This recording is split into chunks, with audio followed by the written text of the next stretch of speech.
Hello, and welcome to Making Creativity Pay, the podcast where we talk to people in creative industries about how they promote and market their work. I'm Dan Barnett, and this episode I spoke with comedian Eleanor Morton, who's performing her show The Mermaid at the Edinburgh Fringe during August. We talk about being on a 2-yearly show cycle, her experiences of over a decade at the Fringe, as well as building a profile on social media, podcasting, and writing for TV and radio. I started by asking Eleanor to give a brief introduction about herself. My name is Eleanor Morton. I am a comedian and a writer and a performer, and I'm doing a show at the Fringe this year. Yes, so your show's called The Mermaid. Yes. I saw the poster, looks great. Yeah. That was really interesting in that most people are kind of dropping their posters, kind of mid-June. Yours was out 3 months ago. Does that mean the show is completely done and everything's great, or you just had the poster then? I was just excited to show everyone the poster because I was really chuffed with it. My friend Alistair Beckett-King did the tail on with CGI, and I had a really fun time. I got my friend Hazel's used her bathroom to shoot it. It was really fun, but it is sort of more finished because I've been working on it for 2 years. So at this point, it's basically done. I just need to kind of tighten all the loose screws and properly learn it and everything, and it's been a 2-year process. Yeah, I mean, more and more people now are doing that kind of 2-year cycle rather than 1 year, because it's just kind of crazy to kind of write, promote and do everything. I mean, did you know in 2024, right, I need 2 years for the next one, or was it kind of partway through you just thought, no, let's be sensible? Yeah, well, so in 2024 that had also taken me 2 years to do, and I think post-COVID, a lot of us had this sort of light bulb moment where we were like, oh, we don't have to, actually it's better for everyone, for your bank balance and your mental health and just the world in general, if you take 2 years to do a show. I just think I've written a better show having taken longer to do it, and I can also spend more time with this show and the last show. I sort of wrote the bulk of it over a year, and now at this stage I'm sort of adding all the extra bits and pieces. My friend Julia, who built I had a haunted doll's house in the ghost show, and she built that over the course of a year.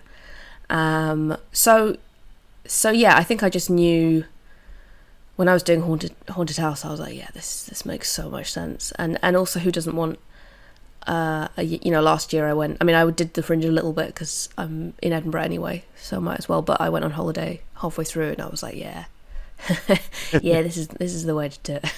Yeah. So you've been at the Fringe since 2014. So, yeah. So have you seen a lot of changes? Have things got a lot harder? It's a good question. I think I'm a fairly unique position as an Edinburgh resident, that I don't have the same costs as a lot of people, and I don't have a lot of the stresses about accommodation and things. But I don't know if it's gotten harder. I think it's got. This could just be me getting old. It feels like it's gotten bigger and oversaturated, and I think, again, COVID was this weird reset point where we kind of went, we don't need to do, it doesn't need to be at this level. Because I think showbiz, if you want to call it that, has been one of the only kind of jobs where people are expected to just work and work and work and work. And if you don't care enough, or you're not dedicated. And then COVID sort of forced everyone to stop. And I think it just gave, not everyone, there's still people who go work and work and work, but some of us just went, hang on, we don't need to, run ourselves into the ground. But yeah, it's hard to say if it's gotten harder. I think Edinburgh just feels busier and busier every year anyway. I think the tourism has really exploded. I mean, it's obviously always been super touristy, but really touristy now. And I think, just the world feels harder maybe as opposed to the Fringe by itself. So in Edinburgh, do do you see it happening a bit like what's happening in Barcelona, where there's almost like a kind of backlash against tourists? Yeah, I mean, I don't know if there's backlash from anyone apart from me. I'm very grumpy, but a little bit, yes. I think just because the thing about Edinburgh, because I went to Barcelona for work last year, and this really fun comedy festival, but I was for some reason and I had been to Barcelona years ago, but I couldn't remember much, and I was expecting Barcelona to be not smaller, because I knew it was a big city, but I think basically what it is I was struck that Edinburgh is so tiny as a capital city that is very touristy, and Barcelona is so big, and I was like, oh, well, if those guys are fed up and they've got loads of space, no one, they must come to Edinburgh and be like, whoa, because there's just, I think the problem is the infrastructure for Edinburgh is it's a medieval city and it hasn't really changed a lot in the last few hundred years, and yet obviously we've got more and more people. And, I'm never going to complain about tourism, because we do need tourism to an extent, but I think the balance you've got to find is, how is that working to benefit people who actually live here? And often it isn't. I think a lot of people, it's difficult, because especially in the Fringe as well, you really wrestle with this sort of half of you's like, oh, it's so annoying that everyone's here and I can't go into town, it's busy, people lying around and flying. But then obviously you've got to also acknowledge that you've got one of the biggest arts festivals in the world, and it comes to your city for a month every year, and you get to see all these things that no one else gets to see. And it swings and roundabouts, but I do think that it's probably just because I live closer to town. Like when I was growing up, I was out in the suburbs, so I didn't see the middle of town all the time, and now I do, and I'm just easily annoyed, I think. People standing in my way trying to take photos when I'm just trying to go to the shops, I'm very grumpy like that. Yeah. You're performing at the Monkey Barrel, which yes, is a fantastic venue. I've got to say to people that you could kind of go to the Fringe for a week, just see stuff at the Monkey Barrel, and you'd have an incredible time. Yeah. I mean, was that really important for you to be there? That it's the place to be, I think, if you're a comedian.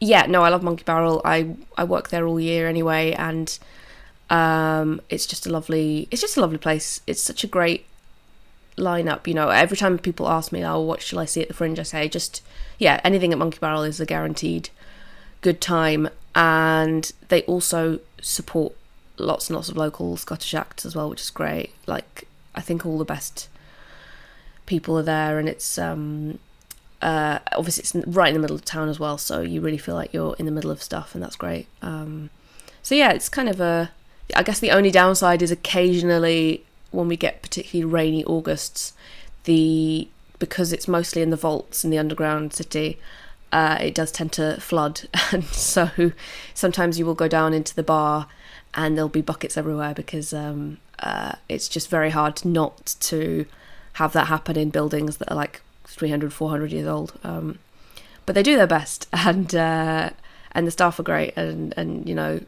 I could never be, comedians complain about being tired. I could never be a technician. I could never be on the bar, because it's an insane month for that. I don't know how they do it. Absolutely. And so being pay what you want, that brings the concept of the bucket speech.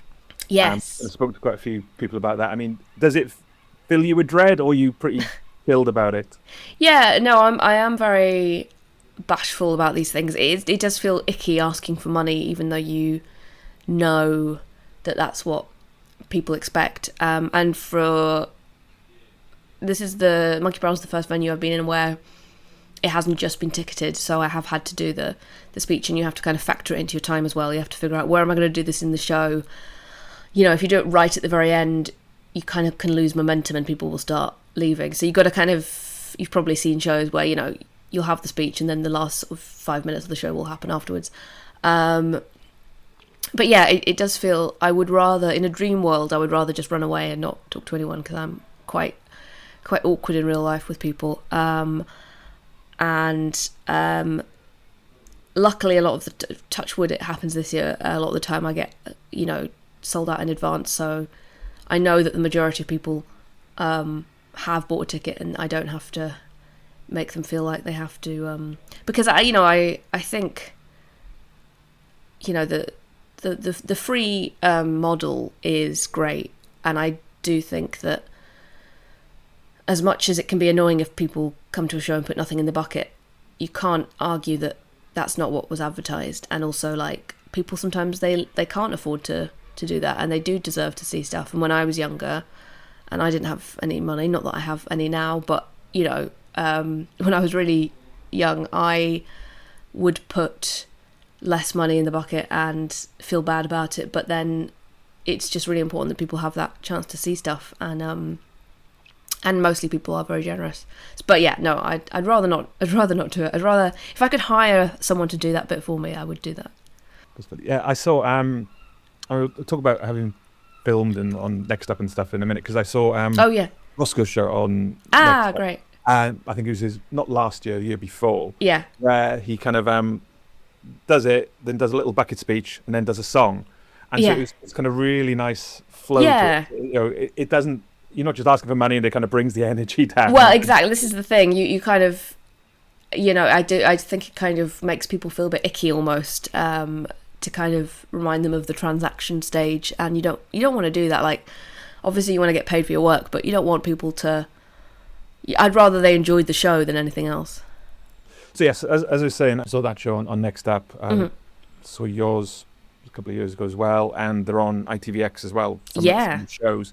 I mean, have you found that useful in kind of, you know, encourage people to, you know, have something, a full show live and up and available? Yeah, I actually don't know. I'm sure I could find out the demographics of who's come to see stuff from that.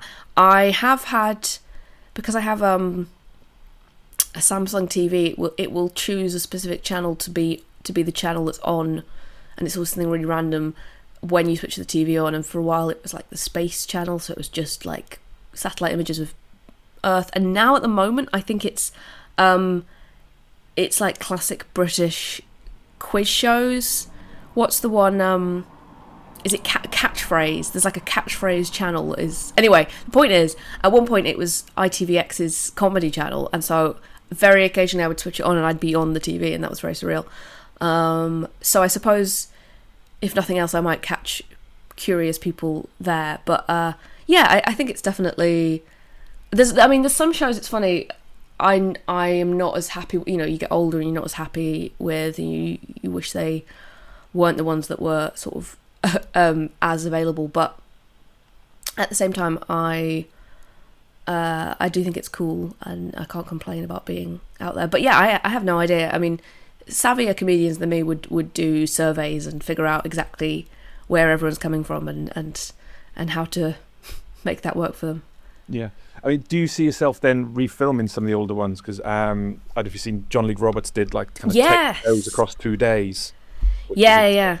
But you know, do you think, you know, there's, if you had your time again, you know, you do things slightly differently, but there's still life in those old shows? Yes, definitely some of them. I still stand by my first one, which I did all the way back. Yeah. Oh my God, 12 years ago. And also just, I think, like production value. I would make everything look a bit nicer, because yeah, I mean the one Lollipop that was the first one, we filmed that 14 years ago, and that is on Next Up. And yeah, I mean I had a whole plan to do Haunted House. We did film it at the Fringe, but you know, there's potentially a point where we were going to properly stage it and everything, and that would be great. But I suppose it's just good to have a record. But yeah, I don't know. I mean, some shows I've forgotten what I've written, and I don't know how I'd find the... I don't know how, you know, John Luke Roberts obviously had a much more rigorous way of keeping record of his stuff. But there's a couple of shows where I would probably remember it if I saw it, but I couldn't tell you... I couldn't tell you everything that was in it because it was so long ago. So I don't know, but yeah, I think moving forward, I feel like I have a better idea of what I want things to look like, and if they do get filmed, I'd be much more kind of like, no, it needs to be like this and stuff, and a bit more diva-ish maybe. Yeah. So for the Mermaid, do you see that as being something you want to film and have? Yeah, hopefully. Again, I'd have to make sure it was sort of exactly what I wanted. The thing about Mermaid, I quite like to tour it, I didn't tour Haunted House because I did it at Soho, but that was it, because it's very about Edinburgh, and I felt like I didn't know if that was going to work, going to, you know, Nottingham or something and talking about Edinburgh for an hour. Like, are they going to be invested in that?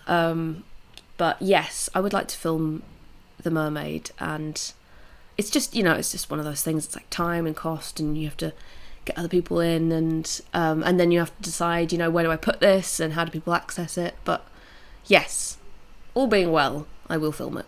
You say in a tour that you spoke to quite a few people about Soho Theatre. It's a kind of, you know, after the Fringe, it's the kind of next thing that they want to do. But you kind of thinking of kind of going around the country as well. I mean, how difficult is that? I mean, do you think, right, I want to do that, or do you think I need to find someone who could help me do that? Yeah, it's definitely the latter. I did a sort of mini tour a couple of years ago of Eleanor Morton's Peaked, and it was fun, but yeah, it's already quite a lonely job, and then just having to kind of it's you know, drum up enthusiasm for yourself in different places. It can feel very self-flagellating. So I would, you know, again, it's all about, can you afford it and stuff. And I think most people who tour don't see a huge, you know, you're not making lots of money from that because the overheads are huge, but it's worth it just to get a wider audience and hopefully in the long term get more people in. But yeah, no, I would, if I can, I will pay someone to do all that, because, you know, I've only had PR for the last couple of years, and it's so good to have, just not because I think PR is essential, but just because if you don't have to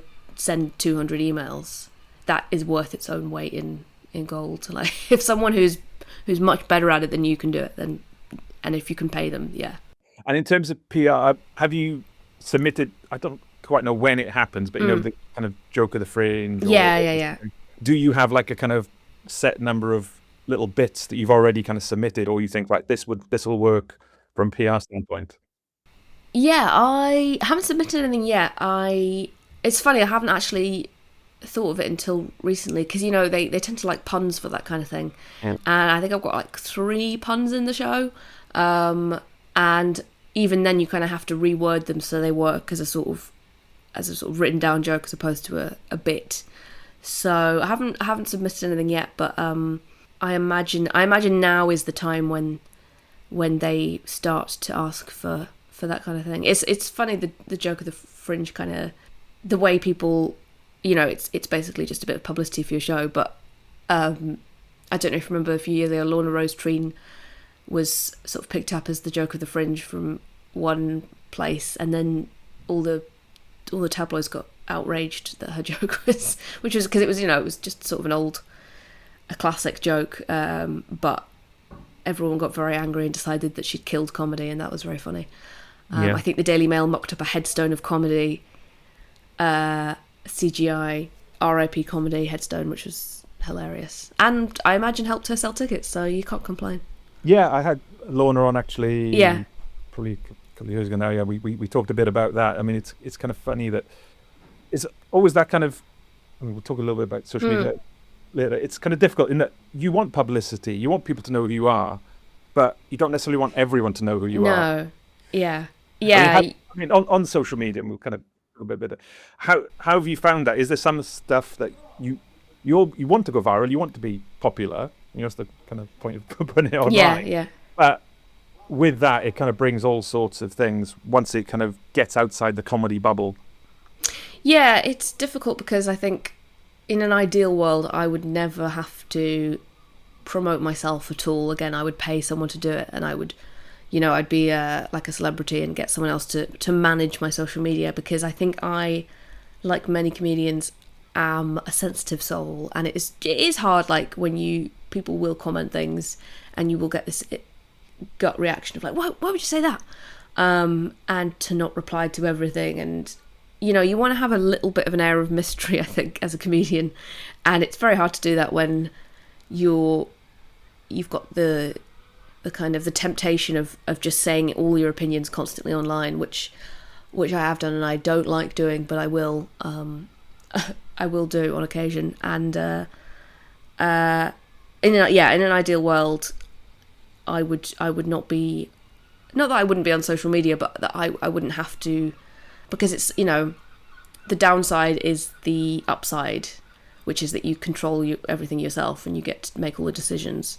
But obviously as well, that's a huge, I never dreamed of being a producer or a video editor or any of that stuff. So yeah, it's really great to reach people, and it's really interesting when people come up to you in the real world and say, oh, I love this video or that video. I was in the pub yesterday with my boyfriend, and his brothers were visiting from France, and these two guys came up and were like, oh, you do Craig, and it was just quite funny to have that in front of, I don't know what the French thought of that, but it was just nice that people, and such a random selection of people as well, like I don't think there's a specific demographic for me. So yeah, it's great. It's lovely when you meet people and they enjoy stuff, and especially stuff that you think is funny but you're not sure if anyone else finds funny. That's the joy of the internet, is that you can put it out there and anything, some other weirdo will be like, yeah, I like that. So yeah, I guess it's swings and roundabouts, as I've said, with everything. Do you kind of treat it almost like a full-time job or a thing that you have to properly concentrate on? I need to do one piece a week or else. Can you be disciplined, or you kind of more when the mood takes you?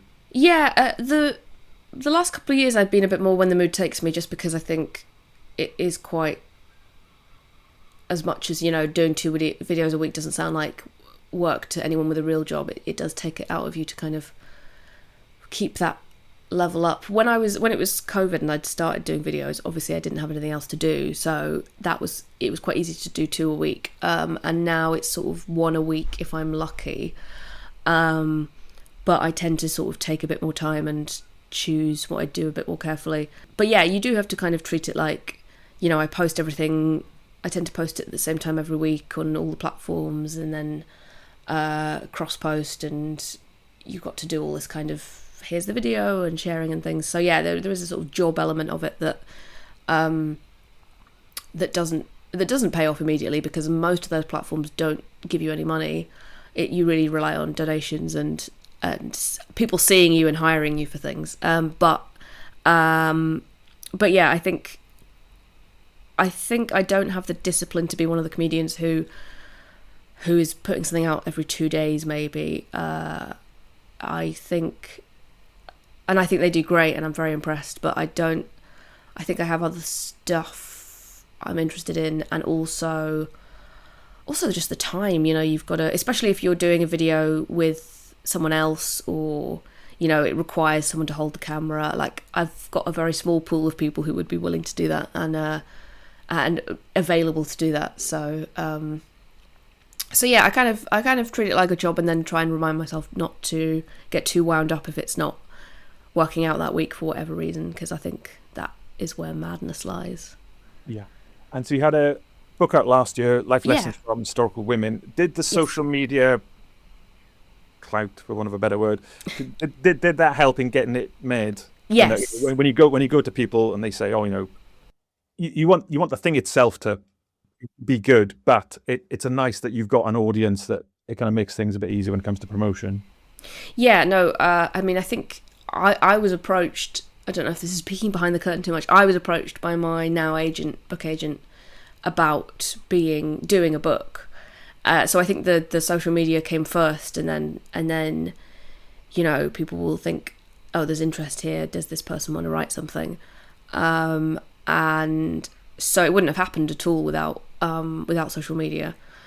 And then you have to, it's funny actually how much you feel like you're banging on about it constantly, like, I wrote a book, please buy it, but there's lots of people who follow you and whatever and go, oh, I didn't know you'd written a book. So you do think, like, what else could I do to kind of flash that news for everyone? But yeah, I did a few videos as well that were promoting it, different kind of, and they took quite a lot of work, because the thing is, you've got to, when you're talking about facts, you can't just, comedy is easier because you just, nobody's fact checking it, but with this, obviously it's real people's lives, so I wanted to make sure they were all respectful and correct, but yeah, I should, I mean, I need to do more promo for the book, because it's a kind of never-ending cycle. Once it's out there, you just got to keep promoting it until you're dead. or you do another one and then you've got to promote that one. Yeah, I was going to say that's the other option. Yes. Do you have another book in you? Is there something that you want to do? I think so, yeah. There's definitely lots of ideas. I've sort of pivoted a little bit more as well to video essays. I've only done one so far, but on YouTube, I've always kind of really enjoyed, I guess, edutainment is the word, like laughing and learning. And I've always sort of wanted to do video essays, long form stuff about things I'm interested in. I do have something in the pipeline that we don't know if they're going to let me write it yet, so I can't be too specific because I don't want to jinx it, but potentially another thing is coming, but we'll see. I never tell anyone about anything until it's definitely happening, because it's just that otherwise you just get constantly asked, like, oh, what about this thing? And you have to go, no, it didn't happen. But yeah, definitely, hopefully more along the same kind of line, because I did really enjoy it, and I had some really nice feedback about other people enjoying it, so that's good. I was having a look at some of the other stuff you've got online. You did a intro to comedy writing course yesterday. Yeah. I mean, how was that? How do you find the kind of teaching aspect of it? I really enjoy it, actually. I mean, it's quite, because that's a 90-minute course, so you are talking sort of for 90 minutes, and that's quite, it takes it out of you a little bit. But I do enjoy it. I used to tutor as well, and I think it's the same thing as I was saying with the video essays. I do enjoy kind of, I get quite passionate, obviously, about comedy, and part of that course is we analyse, we look at a couple of videos of comedians' routines, and we analyse sort of how they got to where they did, and what decisions they made for the jokes. And I mean, the thing is, don't purport to be an expert on anything, so I've very much kind of sold these as beginner guides to the world of comedy, because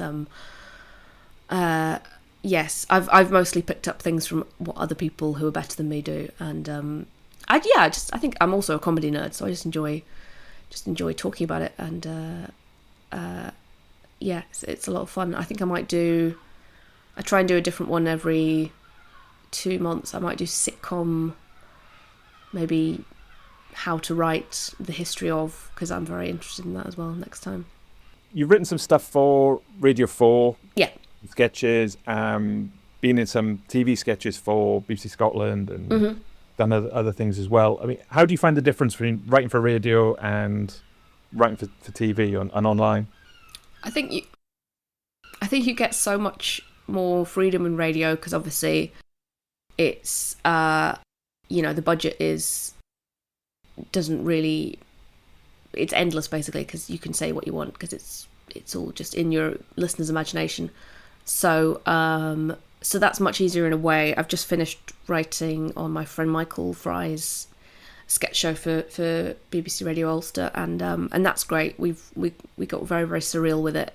It's sort of set in a fictional Ulster FM radio station, and it's got so many extra bits and pieces added on. It's got its own therapist and submarine and Iron Dome, and just all these nonsense kind of extra things going on that TV is so, when I started doing comedy, it was already, budget was tight, and now it's like the budget's really tight. Can you write something that's set in a white room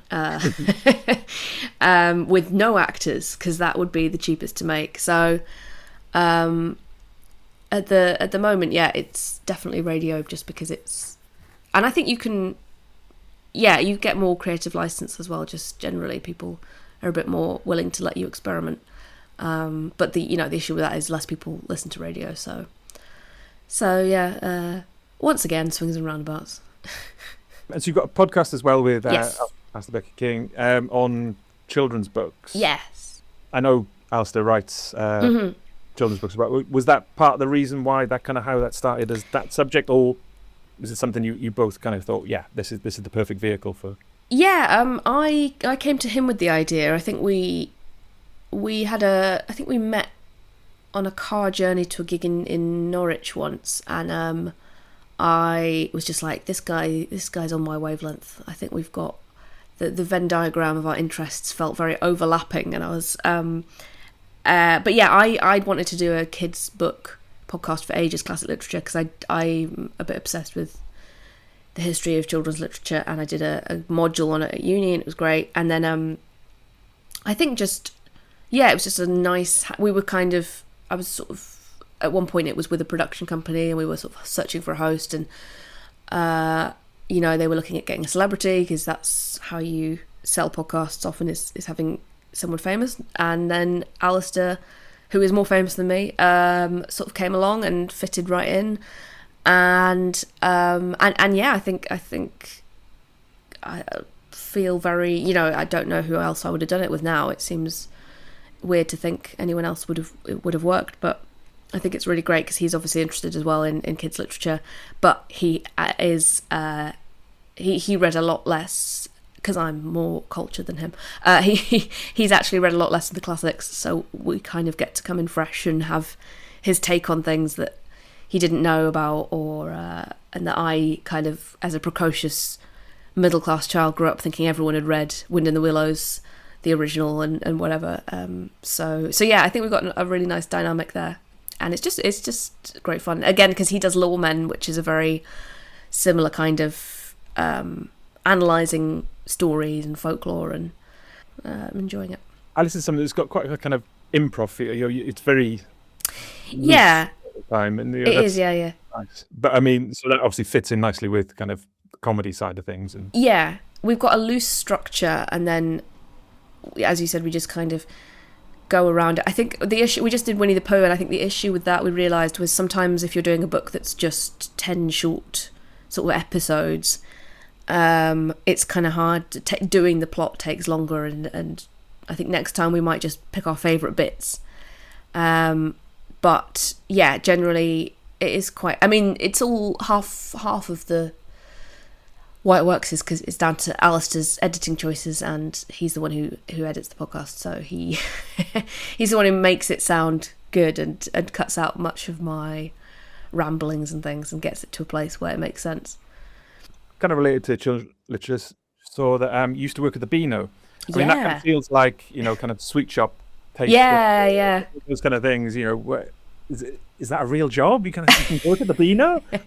Yeah, it's funny. A lot of people, that's their initial reaction when you say that. They go, wow. Although I think there was a misconception there. I mean, I wasn't writing for Dennis the Menace. I was doing kind of the online content, which was a lot more researching TikTokers and children's YouTubers, but still it was a very fun job, and I'm very grateful for it. Ed, who was the editor, called Ed, was really great and really passionate about that kind of thing as well. So no, it was a really fun job, and I can never complain. Also, when I told Alice said when I told him I'd been made redundant from the Beano, he said his partner just laughed because it's such a stupid sentence, and it's fair to be honest. As long as other people get a laugh at it, but my because my boyfriend's not British, he was not remotely impressed. So when I told him that was my job when we met, which was kind of annoying, I was like, no, this is a big deal. You don't get it. This is a big deal, and difficult to explain to someone who's never come across Walter or Dennis before. You mentioned Michael Fry and Alistair. Mm-hmm. You do 8 out of 10 Kells and stuff. Yes, yeah. How do you find kind of the collaborations, and it kind of, because obviously I guess a lot of the time performing can be quite a lonely kind of thing. So it's kind of, it must be nice to kind of have that network. And yeah, I think I could never. One of the reasons I think I've never quite 100% gone full content creator YouTuber is just because I much prefer working with other people, and my dream situation is to work with other people. And I love doing my solo shows because you do get to do your own thing there, but yeah, in an ideal world I would be just doing writing sketches. We had a writer's room for lunchtime with Michael Fry, and it was just so much fun. It was so great, and Michael's really good at being that balance between encouraging ideas and sort of weeding out the ones that don't quite work as well without bruising anyone's ego. So yeah, I mean, and that's how I met Michael and Sean was doing, during the pandemic. I was like, do you guys want to collaborate on something? Because we were all stuck in our houses, and it was just nice to to make something with other people, even if they were in another country at the time. Thanks to Eleanor for coming on to the podcast. You can find out more details in the show notes about where to find Eleanor, both online and at the Fringe. If you enjoyed this, check out our other episodes of Variety, comedians, musicians, authors and others in creative industries talking about trying to make creativity pay. Thanks for listening.